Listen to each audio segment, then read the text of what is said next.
Hello everyone, and today I'll be playing You and Him, Chapter 4. Ooh, those who abandon the will of God will face his divine judgment, and their spilled blood used to enrich the soul would shaped by his vision. Oh, that's new. Okay, Chapter 4. Back to him. Restrain him. Don't let him escape. Hold him right there. There's a canopy of voices as chaos bursts through the double doors of the church.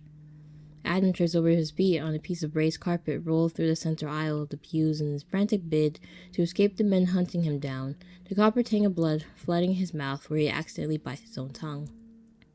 He flips onto his back, trying to kick at the hands warping around his ankles, jerking him forward into the grass. Tears sting at his eyes, but he forces them back as he puts up a fight, while the men wrangle him into a standing position, pinning his arms behind his back in order to prevent him from lashing out further. "Let me go," he screams as they cover his head with a burlap sack, fear entrenching him in the thick sludge that weighs him down. He's shaking so hard his teeth shatter, but he has to remain strong. He has to. It's the first thing he was taught. If you lose to fear, it's all over before it even started. Let me freaking go.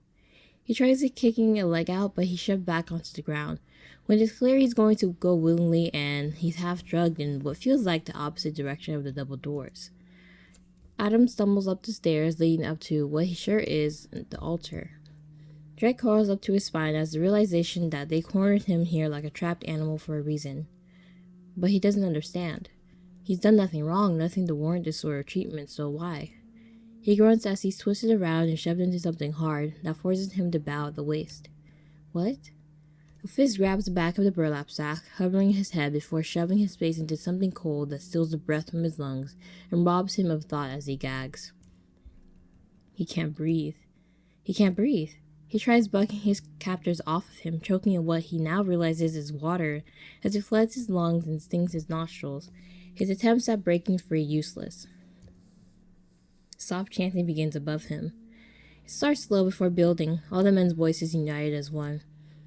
Is it a hymn, a prayer, a curse, something else? He can't tell. The words are muffled as he silently screams into the water, bubbles rising around him as he expels precious air in a moment of fear and confusion. He tries to keep himself conscious, but the doctor decides the burlap sack is starting to become all-encompassing. He's starting to fade. His body weakens and he's going to slack, the calm of dying settling over his body, when he's yanked out from his watery grave. He sputters and coughs, his body desperate to drain out the water that entered him as rays of light peek through the burlap sack. Hope rises. Adam tries warding off his captors, thrashing around again when he spores back into the water, despair taking over once more as darkness bleeds in. How long are they going to do this? They're utter torturing him? What the hell? This is a cult. Until he passes out, dies? The second time around, he's weaker than the first, worn as his body begs for air. Someone help me. It's a pathetic thought, weak and spineless. Yet he can't help but plead for a savior, just like he did when he was little. Back then, there was always one person he could run to whenever he got a scraped knee or hurt himself and broke his arm when trying to climb a tree to pet a cat. One person who always came through, no matter what. A woman with brown, wavy hair that matched his own, who used to hum while she stood over a stove in a tiny little kitchen, her bare feet against the yellow tile when he ran up to her with tears in his eyes. Is she calling him now? He can almost smell the aster flowers from the field behind their old home, and envelop him in their scent. He imagines a familiar presence approaching him, her touch gentle as she lays her hand upon his head, her bottom lip quivering at the sight of him so bruised. Can I go home now? He asks. He's starting to feel oddly warm and at peace, and he wants to go wherever she is. But the presence shakes her head, her brown hair swishing around her face like a halo and her eyes watery. Why can't I? Is it because I failed to fulfill my promise? The warm presence opens her mouth to speak. Right as he's dragged out of the water a second time, he sags into the arms of the men trying their best to kill him. Why? He croaks out, water gulping from his lips. Why are you doing this? The men don't answer. Instead, a new voice chimes in, their footsteps echoing as they come into position on the opposite side of the altar, their shadow causing a rift in light through the burlap sack. Because, the newcomer says simply, this is one of the punishments for complete disobedience. Adam freezes at that. He recognizes the voice. He knew it from anywhere. He tries calling out, begging for him to stop because he gets it now. He understands. But before he can, he's submerged once more, the salt of his tears mixing with the water. As his cries are lost beneath the surface. His voice stripped from him as he's held in place and the world goes dark once more. He never pleads for her help again because he knows she can't help him. Not anymore.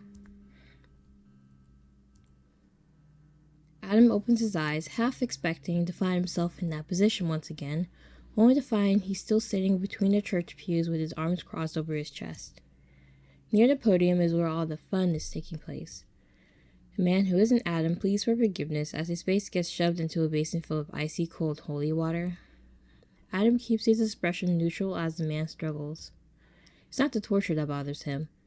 He's damn well acquainted with waterboarding people. What kind of church? People who do this, they just do this to satisfy their own sadistic tendencies. Ugh. It's the message behind the torture that sinks like lead in his stomach. He wasn't called just for a meeting, but to see the results of what disobedience can lead to.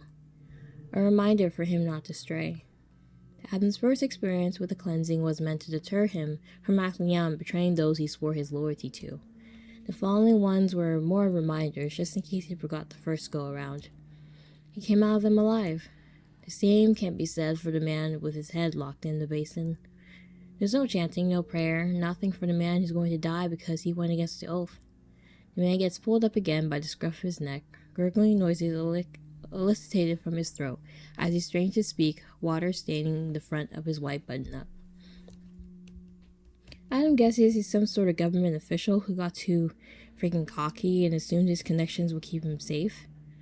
Oh wait, this isn't his father, this isn't a flashback, this is whatever organization they're in. Oh, what? And they use church? Is religion? The man clearly underestimated his will. And how many people are under his oath? My family, he shouts, no doubt, in a last-ditch effort to save his tail after learning threats of his own connections in work. They won't survive without me, at least let me see them. He's sunk back under, his words cut off as he's held under. It's easy to figure out what his final request is. They always want to see their family before they're killed. Some try to use the tactic in order to gain mercy from their would-be murderer. Adam knows because he's heard the same line more times than he can count. He recognizes every plea, speech, demand they can drum up from the first syllable alone. And yet, Adam never saw you coming. Drumming his fingers along the base of his thigh, Adam checks his phone on reflex for news about your current condition. Nothing from Saffron. Adam sneers as he shoves the phone back in his pocket, scowling as he leans back in his seat. Of course not. Saffron said the surgery went well and you were recovering from it, but you haven't woken up yet. The reason you passed out in the first place was due to you going into hypovolemic shock when your aunt shot you with the .22 caliber handgun she kept lying around. Saffron then tried going into explanations about your x-ray and medical-related jargon that Adam didn't give two shits about, to which he finally had to interrupt him and demand to know if you were going to live or not. Saffron never gave him a direct answer. It's just useless, Adam mutters. At the very least, Saffron better tell him whether or not you can keeled over. He deserves to know that much.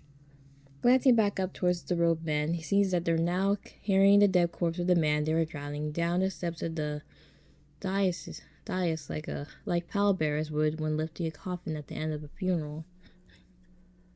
He watches as foam drips from the man's lips.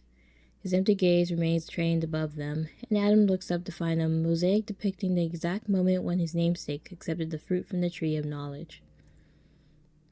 What a real annoying reminder. He looked down sharply, his jaw ticking in annoyance. Another message or coincidence? Adam couldn't tell, as there are rarely any coincidences whenever he's involved. He's learned that lesson a long time ago. As soon as the double door shut behind the group of robed men, Adam pulls himself up from the pew and heads towards the confessional booth. I'm sorry, there are Christian or whatnot. Why are they bring people to kill them? How does that align with anything? Oh my god. He closes a wooden bench behind him before he takes a seat on the wooden bench, suddenly back against the wall, waiting about 10 to 15 minutes until he hears a distinct click on the other side. Another minute passes before the center window opens to reveal wire meshing and blinding white light. Adam looks away from the eye strain. Saffron told me you called him, said you wanted to see me. Now, Adam, that's not the way you conduct ourselves here. You know as well as I do what a confessional booth is for. Adam's eyes cut towards the window before regret sets in and he's forced to look away. How much does he know? What are you implying? There's a soft, almost amicable chuckle from the other side. I'm not implying anything, my child, but surely there's something you'd like to share. After all, the light glows brighter through the window and Adam flinches as a sudden assault on his retinas. He's forced to look away. You never told me you were injured, so imagine my surprise when I found out through the tabloids that you had gotten hurt on a hike and never said a word about it to me, but dying to tell me the rest of the world through an interlude. Why would you keep something like that from me? I thought we were always honest with each other, Adam. Adam doesn't react right away. He already saw this coming from a mile away the moment Saffron informed him that he called, wishing to speak with Adam one-on-one. This has to be some guy pretending to be God, right? With the bright light and everything. It has to be. He needs to keep his answers vague enough to avoid outright lying, but not so much that he raises suspicion. Adam keeps his voice level as he responds. I wasn't keeping it from you. I got busy, that's all. You know how I am when it comes to work. And what about the truth of that injury? I know you didn't get it from a simple stroll in the mountains. Here comes the annoying part. My last target got lucky. They got in one strike in, but they've been handled. It won't happen again. Silence.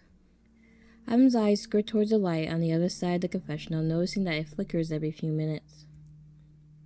There's no visible sign of someone on the other side of the booth, but his presence is usually easy to feel, especially when it comes to the shift in his moods, like the air itself is changing. Right now, though, Adam can't feel anything, and that, in and of itself, fills Adam with an overwhelming sense of dread, as the silence stretches, drawn out further by Adam refusing to break down and admit to all his sins. Adam knows what he's waiting for him to crack under the pressure and share the things he might not have found otherwise. But if he does, he loses the one possible lead he has. You. So, Adam bites his lips so hard, he tastes the tang of blood on his tongue. When the clear Adam refuses to budge, there's a soft tap, tap, tap, coming from the other side of the confessional booth. The rhythm reminds Adam of dripping water, and he's reminded of the cleansing he witnessed earlier, of the water trickling from the dead man's parted lips, as he stared up into the void that comes with death as the robed man carried him off. Adam swallows hard, his breath's coming quicker. He's shaking so hard, he's almost certain he can sense Adam's building dread and looming guilt. Still, Adam keeps quiet. When he speaks again, there's only cold detachment, devoid of any concern or warmth as he prods further. And how exactly did they manage to get lucky? No one's ever pulled the wool over your eyes, so I find it hard to believe there. Isn't there more to what happened? Free yourself of this burden you're carrying, Adam. Tell me what they did. I don't understand why it's so freaking important if I already told you I've taken care of it. Language? The hiss of that single word makes Adam flinch. You know I loathe that sort of vulgarity. You will not utter such words in the presence of your lord. I know, I'm sorry. If you're sorry, then answer my previous question. I only ask because I'm worried about you, my child. And just like that, his earlier warmth returned just as quickly as he left. You trust me, don't you? I've proven myself to you, haven't I? I've cared for you, sheltered you, done everything in my power to give you the push you needed to get to where you are today. I know. I didn't have to. Could have abandoned you, walked away, and let you rot, but here I am, trying to understand you. Let me understand you, Adam. Adam closes his eyes and lets his head fall onto his hands, his fingers carding through his hair. He should tell him. He needed to tell him. about you and how weak and impulsive and stupid he has become whenever you were involved. How much that single freaking kiss changed everything for him. How it haunted him. How he almost tried to kiss you again until you got interrupted. How he almost gave in. He should admit to his weaknesses and be done with you, but he needs you. And if God were to discover Adam's reluctance, no matter the reasoning or excuses, he knows for a fact God would order him to finish the job. You could hold all the answers Adam needs and God wouldn't care because Adam took an oath to obey his will and would argue that your continued existence would only taint him further and distract him from extracting that information. You already did once, so what's to stop you from doing it again?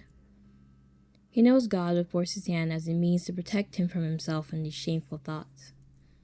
But Adam's already made up his mind. You're staying alive for as long as he freaking needs you. I got careless and cocky. I underestimated them and they grabbed a hold of my knife to use against me. That's all there is to it. So nothing inherently special about what they did other than you underestimating them. Nothing at all. Adam doesn't answer. He allowed him to fill in the blanks for himself. I see. Very well then. The soft tapping sound halts and Adam hears the rustle of robes. You may go, but remember this, my child. Dread swells inside of Adam as God delivers his final message. I always find out the truth, and if you're lying to me or keeping secrets, you know I cannot save you from the consequences that will follow because even I have my limits. Do I make myself clear? Yes. He tries to keep the tremor out of his voice. Are you certain? You don't sound as confident as you normally do. Yes, Father, I am certain. Then you are freed from your sins by God's will. You may go. Adam forces himself into a stand despite his shaking legs before he rips open the door and tries to remain calm as he exits the repurposed church, keeping his eyes trained forward. He refuses to take another look at the mosaic that mocks his own struggle from above. By the time he reaches the rental car, he collapses into the driver's seat. He's breathing so hard, his neck coming in quick pants as he rests his forehead against the steering wheel, one of his hands clutching his shirt like he's searching for a lifeline to keep him grounded. He needs to leave before anyone sees him.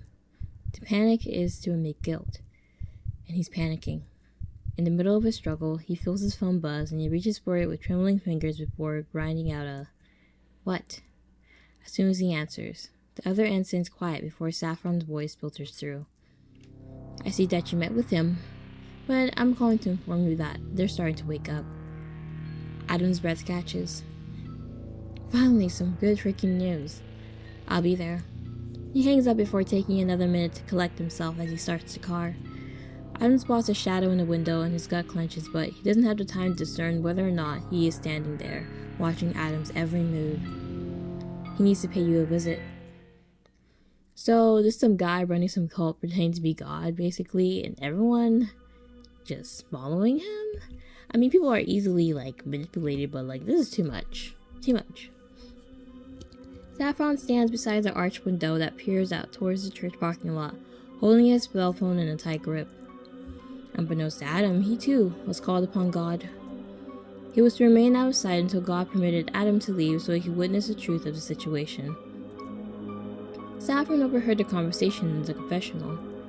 Then he watched as Adam broke down before he sped out of the lot. He witnessed everything in the exact sequence of events that God predicted would happen. Saffron didn't need to tell God anything. From the moment Saffron answered his phone, he already knew something was going on with Adam that the young man refused to share or talk about with either of them. God had called for a meeting in an effort to allow Adam to come clean and share all the events from that day. But he hadn't. Instead, he kept quiet, keeping everything from God while Saffron only knew Adam intended to keep you alive because he claimed you were useful to him. Saffron didn't know the full story because Adam refused to let him in. He thought God would be different. Adam respected God, so if he couldn't make Adam open up, then they have a real problem on their hands. And Saffron's grip on his phone tightens. It's obvious that Adam won't be keeping his end of the deal, not with how reckless and out of control he's acting. Footsteps echo as they approach Saffron, stopping just a few feet shy from where he's standing. Saffron does not turn to face him. Doing so would go against the strict rules that he and the other band members are required to abide by. God may gaze upon you, but never you upon him. Page 132, paragraph 4 of the doctrine. You followed my instructions? Isn't a question. I always do what is asked of me, you know that, Father. Adam did too, and now he's straying. Am I wrong to assume you called me here in order to help save him? God hadn't taken the opportunity to cleanse Adam, but let him walk free instead, so that's the only conclusion you can come to. God wasn't just giving Adam a chance to unveil all of his mistakes, but for Saffron to see into the bitter truth of the matter as well. Your very existence is bringing Adam to ruin. This situation is far worse than he realized. There's no one else I can ask, and no one who cares about that boy as much as I do. And what will you have me do? He acts as he looks down at his phone from where he received word that you were awake. You know my expectations. Save him, but remain discreet in how you go about it. That's all I ask. Saffron hears the retreating of footsteps and the closing of a door. He no longer feels God's presence, but the will of his words will linger, and Saffron must obey his will or Adam will truly fall. What? This is even weirder than I initially thought. Dying absolutely sucks. One moment you're trying to maim your stalker / would-be killer, the next you're getting shot by your aunt and falling into aforementioned stalker's arms. Of all the faces you had to witness while keeling over, it was his. What's even worse is that you're now staring at that same man. You watch as he carves into an apple. A shiny red stripe of skin hangs from the flesh before he plucks it off and places an now-filled apple on the table beside him before grabbing another one. He hasn't noticed you observing him, so you take the opportunity to look around. The room you find yourself in seems devoid of color. There's nothing but plain white walls and flooring, while the room itself reeks of bleach and disinfected, which is likely the reason for your pulsing headache. You glance back at Adam, the only splash of color around. He is a giant purple grape in an otherwise empty fruit bowl. If only you could squish him like one. Though it's odd, now that you're giving him a closer look. Why does the air around him seem so... You squint and try concentrating to figure out what exactly seems so off about him. Uh-oh. You withhold a gasp as a sharp pain sears through your head. You clutch your face with a wince. You feel like someone just swung an axe down into your skull, the pain zipping all the way down the length of your spine to the tips of your toe. To your relief, the pain doesn't last long. Almost as soon as it appears, it dissipates, like you never experienced the feeling at all. Okay, that hurt. When you peer up again, Adam's back to normal. Whatever you saw must have been a trick of the light. Brushing up the odd experience, you chose to focus on something that doesn't strain your vision, which turns out to be Adam and his presence. Did you die? Are you hallucinating? Or are you asleep? You sigh at the thought and nestle deeper into your pillows. Not Adam being my sleep paralysis demon. Oh wait, no. If I'm dead, then... You try mulling this over while rolling onto your side, but get caught by a bunch of tubes hooked into your skin, making the transition impossible. What the? As you lift your arm to examine the IV injection into the side of your elbow, you hear a harsh thunk come from Adam's direction. His fingers are curled around the hilt of his knife from where he just embedded it into the table, and he smirks at you. Can't help but roll your eyes at the display. Yes, Adam, you know how to stab things. Good for you, everyone knows how intimidating you are. Words that follow are even worse. About time you joined the living. I was tired of waiting for you. Adam says and hauls himself to his feet. A smooth movement despite how exhausted he appears, dark circles smudging beneath his darkened eyes that flash red with malice. Did his injuries keep him up at night? Oh no, it wasn't that. You sure hope they did. What? Adam demands when he sees you openly staring at him, his hands curling around the railing of your bed as he glowers down at you with his typical stick-up-the-ass demeanor. You can't help but give a condescending smirk of your own. You look like shit. Why don't you take a look in the freaking mirror? You're the one tied down to a hospital bed, not me. Unlike you, pretty boy, I don't have to worry about saving face for a bunch of fans. Too bad they can't see you now. Don't call me that. What, pretty boy? Why? Because the only good thing about you is your face? Because it sure as hell isn't your personality. That needs major readjustments. I'm sure being behind bars would fix that. Better yet, the death penalty considering how many people you probably killed. You never know when to shut up, do you? I think I prefer you comatose. Wow, great bedside manner you have there. Did you run around chewing out elderly patients to get your kicks when you couldn't get them from me? Or at least you have to assume that's other patients floating around considering the room you're tucked in. It's got ER written all over it. Emily throbs at Adam's temple of your comment. What, did I hit a sore spot? You quirk your brow in challenge and Adam jabs a finger in your direction. I saved your ass by bringing you here, and it's clear I should have let you bleed out on the trailer floor. You should be grateful, little devil. You're still alive because of me. Oh, so you can give nicknames, but I can't? Why am I not surprised by the hypocrisy? Speaking of which, I wouldn't even be in this position if it wasn't for you. You stabbed me and hunted me down. So tell me, what am I exactly thanking you for? Go on, I want to know how your egotistical brain justifies this. You're in this hospital because your aunt shot you, not me. And why did you shoot me? Oh yeah, she was initially aiming for you. You say sitting up in your bed because you'd rather not spend another minute having him loom over you. You'll never let him have the advantage of acting like he's above you. You'd rather get shot again. Why don't you try making a better case for yourself? Because why did you ever look into a career as a lawyer? You suck at it. Adam's lips curl into a snarl. You're defending her when she didn't give a shit about you when you collapsed and fell unconscious? Oh, I suppose you did? You bark out a harsh laugh. You're unreal, Adam. I understand why she did what she did. You put her into that position and made her snap. You tortured her and antagonized her and invaded her home, and you're the reason everything went down the way it did. You think you can gaslight me into believing you? That you're the better person because you brought me here and she was the actual villain? You're a joke if you think that. No, I'm alive because you're attracted to me. You're alive because I need you. Oh, you want to use me for something even better. Henry, I thought you were trying to lead me to believe that you actually cared. You collapse your hands in mock delight. So, what do you need from me? Sex? Information? To act like a human punching bag? Because if it's for sex, then you're going to have a rude awakening because I'll freaking castrate you before you even get the chance to touch my body. I'd rather get down with a cactus. You watch as red flush creeps up his neck at your response. He's gripping the railing so hard and eyeing the cable belonging to your heart monitor for so long that you're sure he's debating on using it as a makeshift garrote to choke you out. You don't care. You're wishing you could do the same after everything he's put you through. There's not a human alive you hate as much as Adam. Adam says nothing as he reaches into his back pocket and tosses a handful of photos into your lap. You frown as you reach for one of the glossy photographs and realize you're staring at a picture of you in the night you entered your aunt's trailer.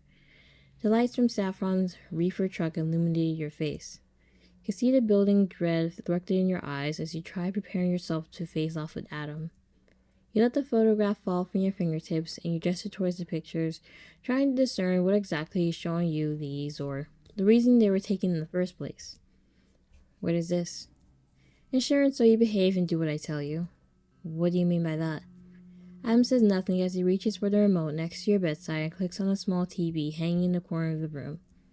He brings up the news channel and a recording of a broadcast, one that shows the date after you enter your aunt's trailer. Dread fills your stomach. You watch as the camera pans in on a news anchor, a woman with dark shoulder-length hair and sparkling green eyes, no doubt in her early 20s, as she addresses the audience with a somber expression. Beneath her, the news ticker reveals that a fire broke out in a trailer park. Your heart sinks into your chest. Our leading story today takes place in the Blue Acres, a trailer located in the outskirts of Park Bend, Arizona, where a fire broke out in the middle of the night. Sources says the fire started through unknown means. We have Pamela currently on the scene. There's a moment of transition where another news anchor stands at the entrance of the trailer park. A warm-down welcome sign stands at her left. The woman herself wears a somber expression. This is Pamela coming to you live from just outside Blue Acres. According to authorities, the owner of the trailer where the fire broke out was nowhere to be found. She turns and gestures to the burnt trees positioned at the far end of the park. While damages were kept to a minimum, the owner of the trailer where the source of the fire started has been deemed missing by officials. Ruth's picture pops up on the screen. Her age, name, and general information like her height and weight are listed. If anyone has any information on Ruth Aspen's whereabouts, please contact the number listed below. The rest of her words are lost in your ears as you register what you're saying. She was alive and holding a gun the last time you saw her. So what happened after you lost consciousness? An even bigger question is why Adam of all people is showing you this. What? You say slowly, your hands tingling in the fabric of your blanket. Did you do to her? Adam lifts the remote and turns off the TV. What do you think I did? And when you see that smirk on his face, you know he must have killed her. While you were passed out, he killed her and then set the place ablaze before bringing you here. He wanted you to know she was dead. You bastard. You're springing out of your bed and the IV's tearing out of your arms as you grip Adam by the front of his shirt. The photo drips to the floor amidst the chaos. You killed her.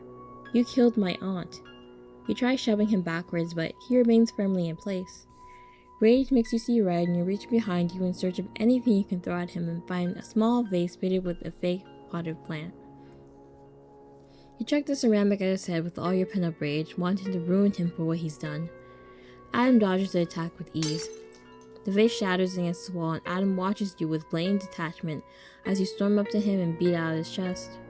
You try tearing into him, wanting him to feel just as much anguish as your aunt probably felt in her final moments, wanted to convey how awful it must have been but unable to. She's dead. She's really dead. All because you were trying to find a place to hide, but you wound up dragging her into this entire mess and now she's gone. And there's not 1 ounce of regret on this man's face over it. She had nothing to do with this and you killed her. You ignore the strain on your injuries and your body's cries of complaint as you rampage on the man who feels the need to destroy everything in his path. Your rage is white hot. It almost drowns out the guilt eating away at you. The knowledge that your presence brought on her death. It doesn't matter whether she was good or a bad person. What matters is that you involved her in your ongoing feud with Adam and she died as a result. You wanted me, so why the hell did you have to take her life instead? Hands circle your wrists as Adam restrains you and holds your balled up fists away from his body, striking your movement like a set of manacles. He tips his head up. She did what no one should ever do, he says as he leans closer to you, his voice dipping to that dangerous octave you know so well by now. She got in my way. You know what? I'll kill you for this. Yeah, I'll kill you for this. Maybe not today, maybe not tomorrow, but the first chance I get, I'm going to kill you. I wouldn't expect anything less from someone like you. You tear your wrist from Adam's grasp, putting him with a glare that doesn't even begin to describe the hatred you feel for him. He's making you into the worst possible version of yourself. Never in your wildest dreams did you want someone to suffer so bad. But Adam? You gladly watch this man get what's coming to him. As you take another step back, eyes roaming around the room for another projectile, your foot makes contact with something glossy. The photos. You peer down at them. Let me take a wild guess. These are her blackmailing me, right? Proof that I was the last one seen at the place of the potential crime? Adam smirks. As I said, they're insurance. You refuse to cooperate and those pictures will get leased to law enforcement. It's as simple as that. I mean, better in prison than here. What about your traces of DNA? Adam looks at his nails, unimpressed by your attempts to ruffle him. He answers your question with a response that pretty much confirms your earlier suspicions. I have people in high places. There may have been someone at the scene to scrub up any evidence of me. Who's to say? You were right in not reporting to law enforcement. You doubt they would have any actual help, and you can only imagine how much worse your fate would have been. They probably would have tried to pin you with some ludicrous stalking charge and attempted murder as soon as you stepped through the damn door. Still, maybe if you had, Ruth would still be alive. You ball your hands into a fist, glaring at him. And if I don't care? Then we go with the second option. Closes the gap between you two, his large frame eating up your entire field of vision until he's all you can see. It's like he wants to consume your entire world, leaving just himself at the center of your focus so that no one else can take your attention away. Which sounds about right for this obsessive asshole. I got word that you were traveling to meet someone after you stopped by your aunt's, leading me to suspect that it was likely another relative or a friend, someone you're close to. There's not a lot of records on your aunt considering that she was desperate to hide herself. So much so that she married your uncle in order to change her last name to make it that harder to find and identify her. But I did happen to find her divorce records. Adam's smile broadened into one of cool cruelty and you stiffened at the sight. This seems to spur him on. You catch a whiff of lavender as Adam leans closer. Smell further unsettlingly you since you've grown used to the copper tings of blood that always seem to follow him wherever he goes. You try not to react, knowing that that's what he's aiming for by invading your space like this. But you're unable to save face when he asks you his next question. How's he doing, by the way? Your uncle, I mean. Don't you dare. Wouldn't I? He barricades you between his arms, gripping the railing of the hospital bed as he cocks his head in a mocking fashion. If you don't cooperate, who knows why I might tease your uncle? I'm capable of anything. Your aunt's dead and buried because of me, so what's stopping me from taking another? Leave my uncle out of this. And how are you going to stop me, little devil? As I see it, you either have a choice to behave, or I tie you down so you can watch as I slit his throat. So tell me, what's it going to be? Why don't we go with option C, where I stick these photos up your get cut off mid-sentence as the door to your room swings open and a doctor with peppered hair in his early 30s walks in holding a clipboard. Behind him, a familiar figure follows after. Ooh. Emeralding eyes sweep over the scene before him. He looks like he's puzzling something out, the way he takes in the pictures on the floor in Adam's art caging in you. Dr. Boone, can you please give us a moment alone? The doctor peers up from his clipboard, appearing surprised, his eyes taking in the IVs you ripped out of your arms when you leapt out of your bed.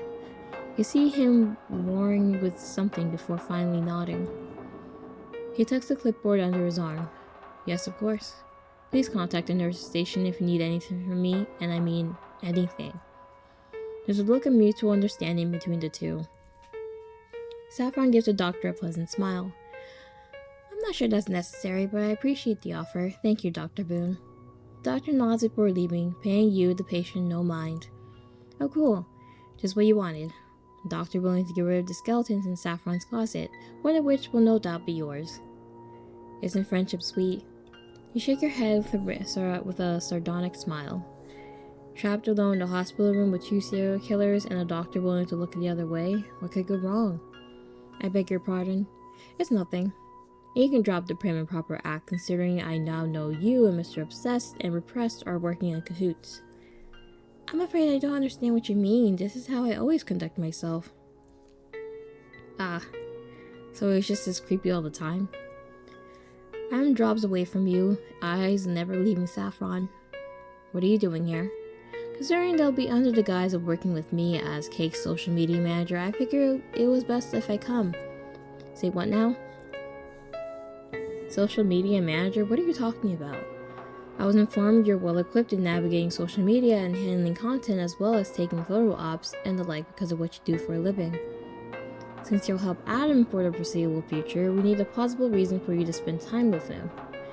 As such, you'll help Adam while under the guise of working to curate our social media. Okay, but that doesn't answer what Adam really needs me for.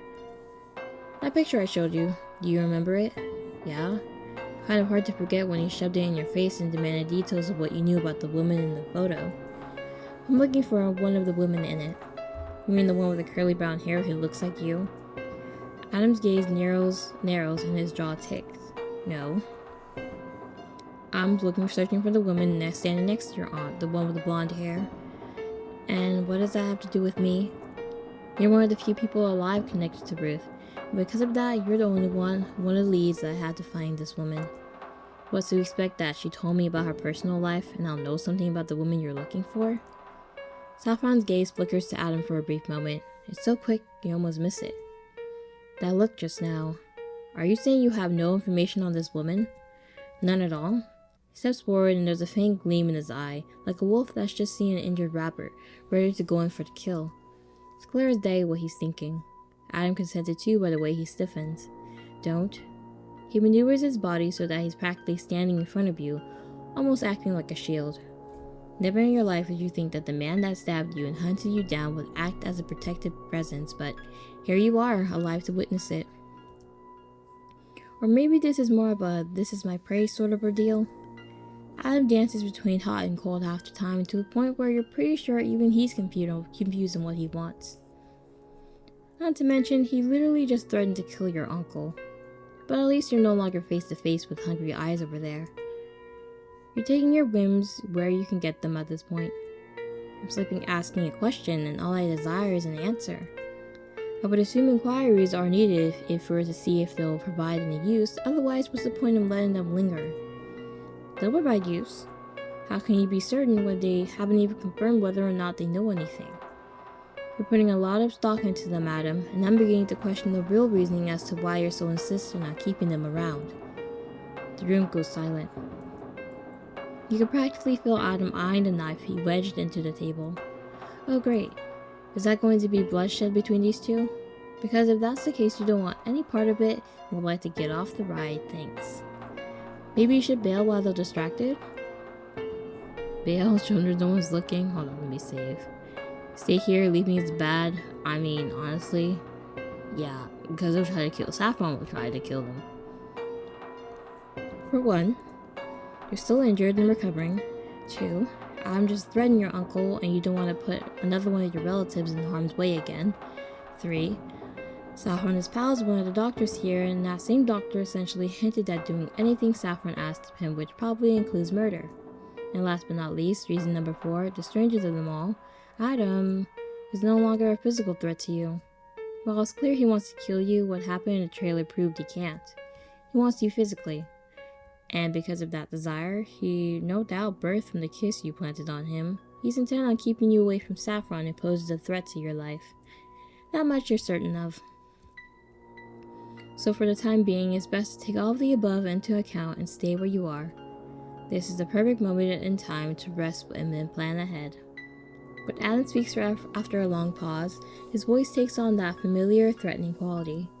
Only it's not directed at you this time. What I want to know, Adam says, his voice dripping with acid, is why you're so hell-bent on questioning me when I already explained everything to you earlier. You and I both know that just because they don't remember anything right now, doesn't mean they can't prove useful or remember something later down the line. And because of that, I'm not letting you freaking touch them. They might only lead to getting my answers. If that's the case, then why can't you say that same about the man Ruth was formerly married to? I say he knows far more than they do. Which leads me to my other freaking point. He jerks his thumb over his shoulder in your direction. Even on the off chance they can't recall anything, it can still provide an opportunity for me to speak with their uncle or any other possible family members who might know more about Ruth's past. Yes, I could cut my losses and torture the guy, but if there's a chance he's anything like Ruth, he'll die and I'll wind up back at square one. If I go about this way, there's less of a chance for me to lose the lead I already have and can utilize them as a means of getting the family to open up about what they know. You of all people should know how important connections are. So there. Is that a good enough reason as to why I'm keeping them alive? Or are you going to ask more stupid questions? There's a moment of silence, and despite Adam standing between the two of you, you can still feel Saffron's ravenous gaze by the way your skin crawls. Your suspicions are confirmed when you peer around Adam and are greeted by emerald green eyes staring straight at you. You resist the urge to curl your lips in repulsion. Saffron looking at you like a piece of decadent cake placed on a shelf that's just out of reach. You know, some people think you're a snack. What? But Saffron's taking it way too far. Adam notices the same thing because he shifts so that you're out of the other man's line of sight. It's subtle, but Saffron's eyes narrow as he's forced to focus on Adam again. I see you, he says at last. There's something off about how he says it too. Like he's starting to piece together a puzzle he couldn't figure out before, and now it's all coming together thanks to that one gesture. You feel like Adam just started a catalyst. You're not sure for what for, but quite yet, but you know something has changed, and you're afraid of the consequences that will follow. If that's all, then leave. As I've stated before, I came here to explain what they'll be doing under my leadership. And where in that sentence? Adam says as he eats up the distance between him and Saffron in three quick strides. Did I ask? I was making a statement, a command, not a request. Leave now. Saffron sighs like he's dealing with a teenager demanding his father get out of his room rather than someone who could potentially murder me. Very well. But Adam? He doesn't wait for the singer to respond as he clamps a hand down on his shoulder. I think you're forgetting one very important detail, and I think it's best I remind you of that now that before you forget. His next words are muted as he whispers something in Adam's ear. Whatever he's saying makes Adam go rigid. Duh, the god of their cult or whatnot. His hands ball into fists, and the veins in his arms pop out as he restrains himself, no doubt itching to lash out in the most violent way possible. You're surprised he doesn't. Ugh, a green-eyed demon indeed. And while you can't make out what Saffron's saying, you're sure it's got something to do with the way we do with you by the way Saffron refuses to break eye contact. You want to look away, but then Saffron's lips begin to tug at the corners, and a slow, eerie smile begins to split his face apart. You forget how to breathe. The entire world stills and you feel like you just hopped onto the set of some horror movie. You get the insane urge to grab the metal chair Adam was sitting on in earlier and beat the ever-loving shit out of Saffron with it until he crumples to the floor. You don't care if your stitches break in the process. This evil needs to go. You've seen enough horror movies to know how this ends. You've got to exorcise this guy real quick unless you want your decapitated head acting as a centerpiece for a table spread made from your severed limbs. You need to wait until a later date, though. You've got other things to prioritize first, like ensuring your uncle's safety. Then you can take care of the big bad. Not today, Cannibal Lecter, not today. I forgot that he eats people too. And really likes blood, right? Saffron seems to acknowledge this as well because he draws away from Adam, his sinister smile replaced by his usual polite disposition. Now, if you'll excuse me, I have other matters to attend to. Please take care. Adam remains quiet as Saffron brushes past him. He doesn't even react when the door closes behind his manager with a soft click, leaving the two of you alone. He's so still you wonder if he's even breathing. Ignore him. The bed calls to you. Poke him? I guess I'll poke him. You got to. Because at least you know that what you're in for when he's annoyed. Why yes, Adam, that floor is looking very floored today. Lo and behold, the comment works. Adam lifts his head, his eyebrows furrowing in an angry V. Do you ever shut the hell up? There's an asshole we all know and would like to run over with a truck.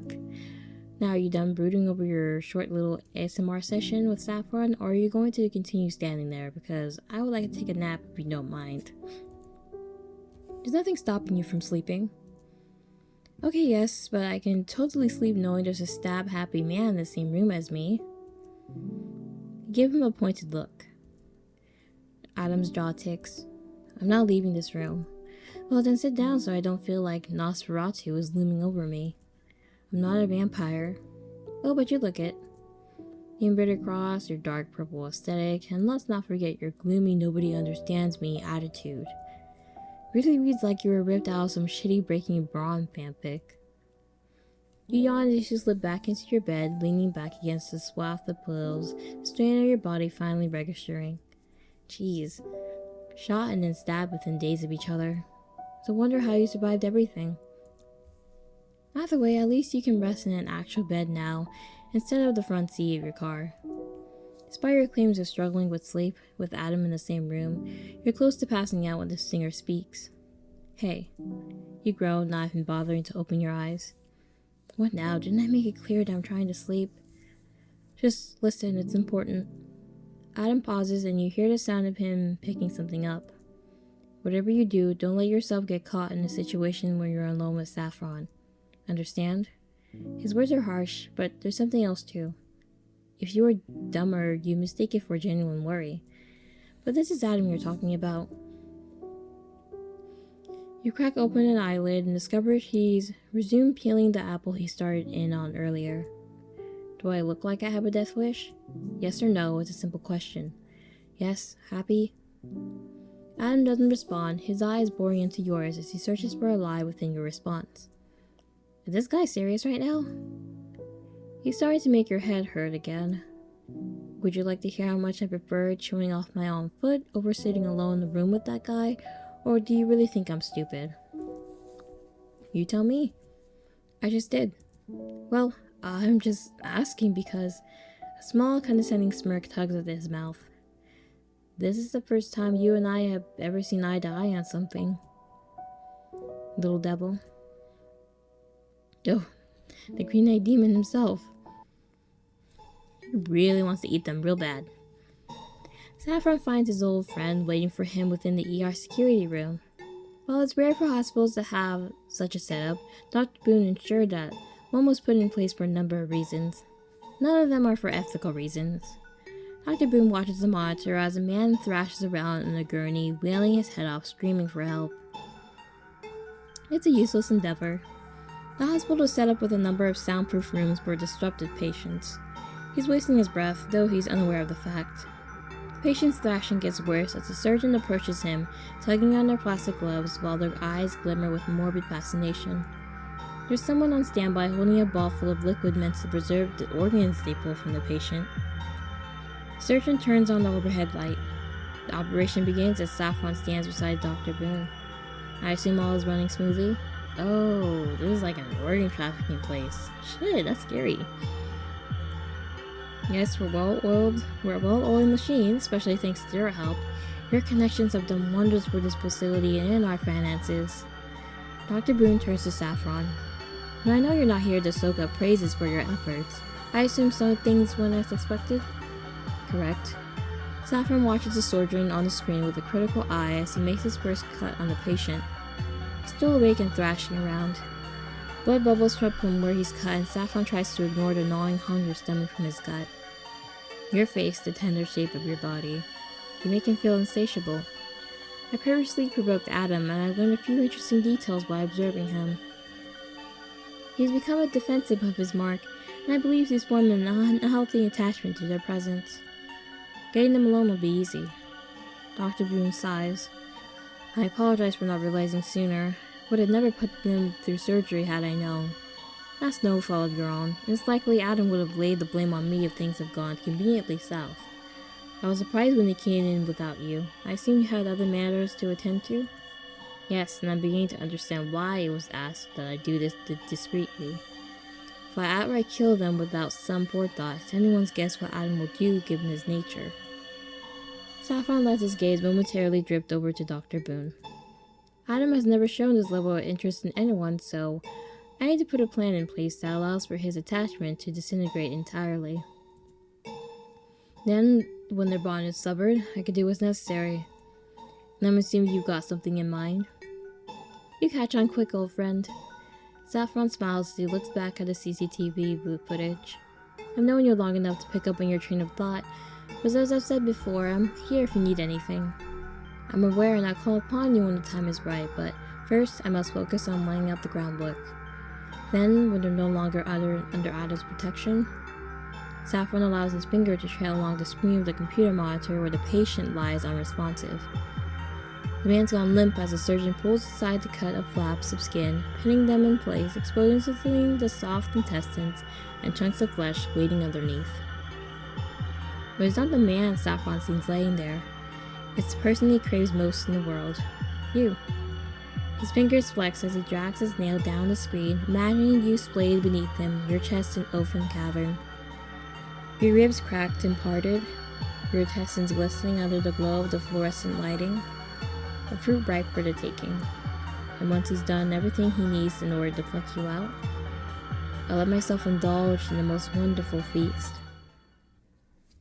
Ooh, so they gotta be nice with Adam because Saffron's like crazy. Another level of crazy.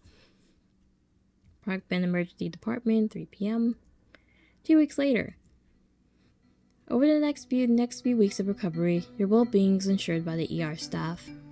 You don't see Dr. Boone again, and Saffron only shows up when he goes over the details of your arrangement. Adam is a different story. He visits every single day. Most of the time he sits in silence like a careful watchdog, and other times he's sharpening his blade or cutting it into an apple that he leaves you slices of. He never eats them himself. I wonder if the man ever sleeps because every time you wake up he's staring at you, his gaze unwavering. Sometimes you get into arguments about it, other times you attempt to ignore it. Mostly because whenever you get too riled up you start getting headaches, although you're not sure why. The doctors suspect it's due to anemia after the loss of so much blood, although they're surprised there's no other outside factors paired with it all, things considered. You should have died back there. But somehow you managed to pull through. When the time finally comes for you to leave the hospital, it's both a relief and a concern. A relief because you're no longer tied down to a hospital bed, but a concern because you're going to meet the rest of Adam's band members, the other members of Cake. I know they're all psychos too. King, Ethan, and Kane. I know Kane's gonna be crazy. You recall seeing them plastered alongside Adam on numerous billboards and articles and social media outlets. They all appear close on screen, friendly even. You can only imagine what they're actually like. You can't imagine anyone hanging around Adam or Saffron and not having homicidal tendencies. You shudder at the idea of surrounding yourself with such violent men and try not to think about it as you tuck yourself further into the backseat of the car Saffron picked you up in. Adam keeps eyeing you through the rearview mirror. Don't even think of trying to jump out, he says when you catch him looking at you for the 1,000th time. Oh yeah, that's so easy with the childproof safety locks turned on, you say, and rattle the door handle for emphasis. I'm totally making my grand escape. Given your personality, I wouldn't put it past you to get so desperate that you try breaking through the window.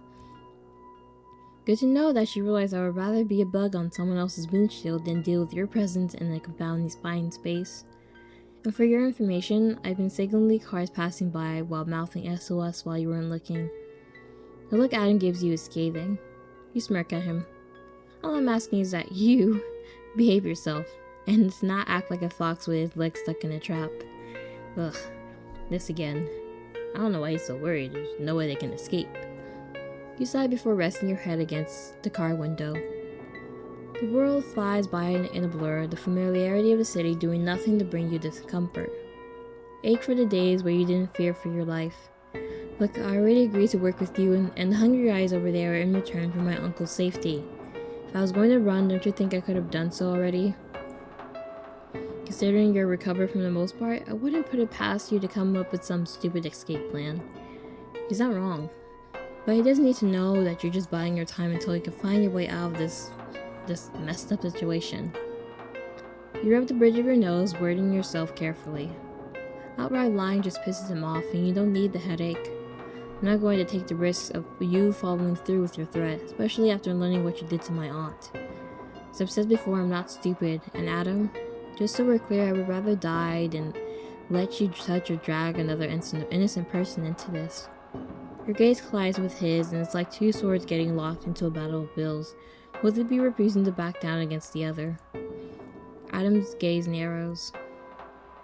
He opens his mouth, but his words are lost when Saffron clears his throat. He sees his unspoken words, for now. His sympathy dies down to a soft hum as Saffron interjects. If you two are finished, I would like to remind you both that you need to be on your best behavior.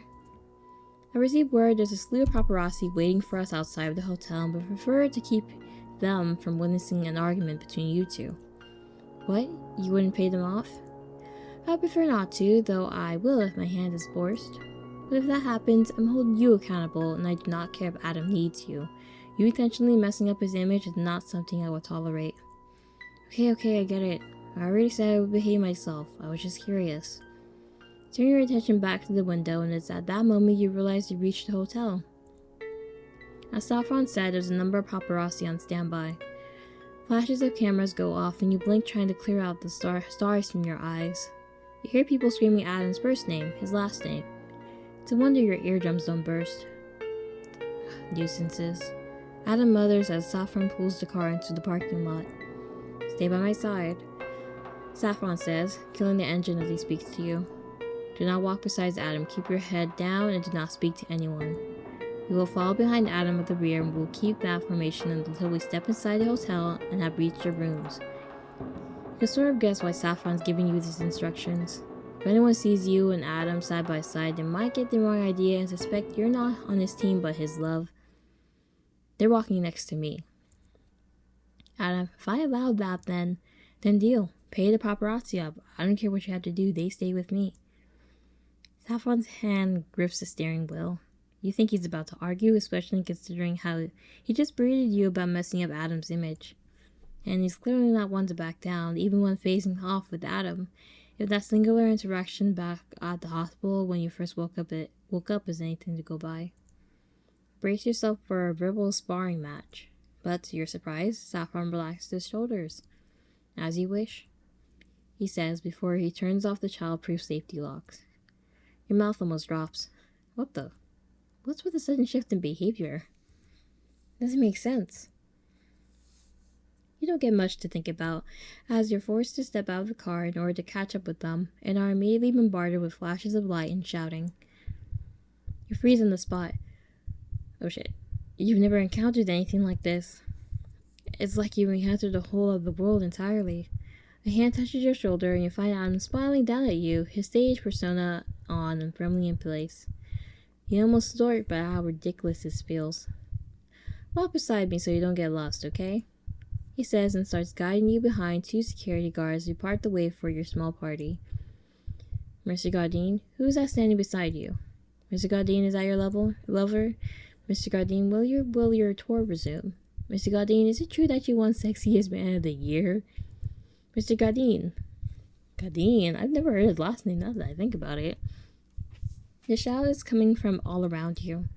You want to cover your ears and distance yourself from the chaos, your body humming with the major discomfort, but you force yourself to keep walking.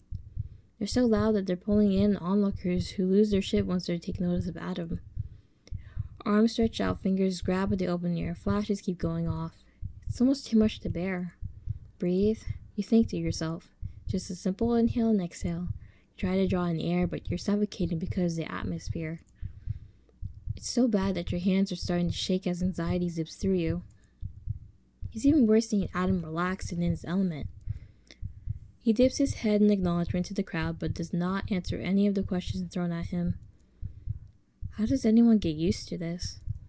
At least with your work and mask, you remain anonymous. You're not a fan of all this attention, even if you're not the one they're here for. You scrunch your eyes closed. We're almost there, little devil, Adam murmurs. It's a wonder how you can hear him. Just keep looking forward and ignore the freaking pest. They aren't worth getting worked up over, so unclench your teeth and shoulders. You blink before peering up at him. Holy shit, are you actually giving me a pep talk right now? Is this a signal for the end of days? You feign shock and glance around. So stop acting like an idiot, Adam says, keeping the amicable mask on while his blurred voice expresses anything but that. I'm only saying this because you passing out in the middle of a crowd would be obnoxious and inconvenient. Don't mistake my words for genuine freaking care. I figured as much because being nice and genuine would probably cause you to burst into flames. Don't worry, I'm not stupid enough to believe you have a single human bone in your body. We've already established that from the first time we met. Speaking of which, what? He demands, noticing the way you're now eyeing him. Just spit out whatever you're thinking out already. Can I just know why? Why what? You look off towards the crowd, but instead of a throng of bodies, you recall that day you met on the highway. The sharp, agonizing pain in your shoulders, the coppery scent of blood, Adam's condescending smile. Your jaw sets. Why did you attack me? You finally asked, bringing the unanswered question that plagues you to light. Why did you and Saffron want me dead? Was this just a one-off thing, or I just managed to escape? Was this organized? Originally, I thought you were just some serial killer getting his kicks off of hurting innocent people because he could, but now... You shake your head. Does it have to do with something with my aunt? No matter how hard I try to piece it together, I just can't. None of this makes any sense to me. Your temple hurts so bad as you ruminate in these thoughts. But you need the answers. You're so tired of not having them. After all this, you deserve at least one. Why does it matter? Adam doesn't look at you, his own gaze distant as if he's seeing the same thing you're seeing. Because I think I deserve to know how and why I ended up here, instead of continuing on with my life in blissful ignorance when you're just some famous celebrity I only hear about. Adam considers for a minute, his eyes trailing up to Saffron. Almost as if sensing his gaze, Saffron glances over his shoulder and feels like there's a silent exchange. When Saffron returns his attention back around, you see Adam's fist clench, and you wonder briefly what's going on between the two. I can't tell you that, Adam says at last. You can't or you won't. Can it be both? He snaps, keeping his voice low so the crowd doesn't overhear him. I don't know why you're so stubborn about shit, but sometimes it's best to leave things alone if you know what's good for you. His eyes slice over to yours. Cause when it comes to everything else surrounding me, ignorance is bliss, little devil. Don't ask questions you won't like the answers to. You're making this sound bigger than it just being you and Saffron. You both step through the glass doors of the hotel, and with Adam's back to the crowd, his facade drops in an instant. He smirks. I suggest not digging too deep, little devil. He says as you both approach the elevator where Saffron waits, one of his arms folded back to his back, while the other hovers above one of his buttons on the operating panel. He too smiles. While Adam was a warning, Saffron is a promise. Almost as if he knows the floor he's taking to you will change your worldview forever. Almost as if he knows he's dragging you into a new hell. And there's no coming back from it. You and Adam both step into the place beside Saffron, facing the elevator doors, as Saffron presses a button and it closes in front of you. Right as Adam finally says, "'Cause maybe it is." Green. There's a sickening wet thump from inside the alleyway, followed by the sound of something heavy getting drugged. A dark form towers over the shape of another. He got his hands wrapped around the limp finger's wrist. They're purple and bruised like someone broke them. Jagged cuts that look like they were made from the serrated edges of a knife stare up at him. Loser. Loser. Loser. Loser. You overlap one another, the blood still fresh from where the words were carved in, engraved into the corpse skin like ghastly tattoos. The man whispers and he screws his eyes shut as he drags empty husks further in. He didn't mean to. He didn't mean to do it. He swears in his life that he didn't. I'm sorry. He wishes he could take it back. He wishes he could rewind time and tell himself not to enter the bar and down that last shot of whiskey, but it's too late and now he's here. All he can remember is the alcohol going down smooth, the dancing, someone pushing him into the bathrooms. He recalls someone's tongue slipping into his mouth, his hands on her waist, their fingers tugging at his hair. Doesn't know if the person was a man or woman or non-binary. Doesn't even know if it was the corpse now lying at his feet. Doesn't know how he got here. Forgive me, please forgive me, he says as he peers down at the corpse, a sob ripping through his chest when he sees their glassy eyes. I didn't mean to do it again. I thought it would get better if I joined. I thought I'd be saved. He ducks his head as the feelings of guilt swell in his chest, constricting him like chains, dragging him down into an abyss he can't break free from. I never thought it would turn out like this. Swear I didn't. I thought God would save me. Another sob tears through him. A yellow light flickers overhead as the form passes underneath its glow. A man with the tips of his hair dyed green and eyes betraying an eternal state of exhaustion lifts his head to the skies and his bottom lip quivering. He begs for someone, anyone to. Please, save me. Oh, that's Kane? Oh, I'm not liking this. Okay, so now we know all his other bandmates are crazy. They're in some sort of, like, death or some cult, killing cult or something, or someone's promising to save them some way, somehow. But I don't get it. But like, okay, the person who's in this, like, who's the boss of this cult has to be someone super rich, well connected, some mega billionaire, and it seems like he takes advantage of maybe younger people, like people that are like broken inside, because he says that he saved Adam basically when he was at his lowest.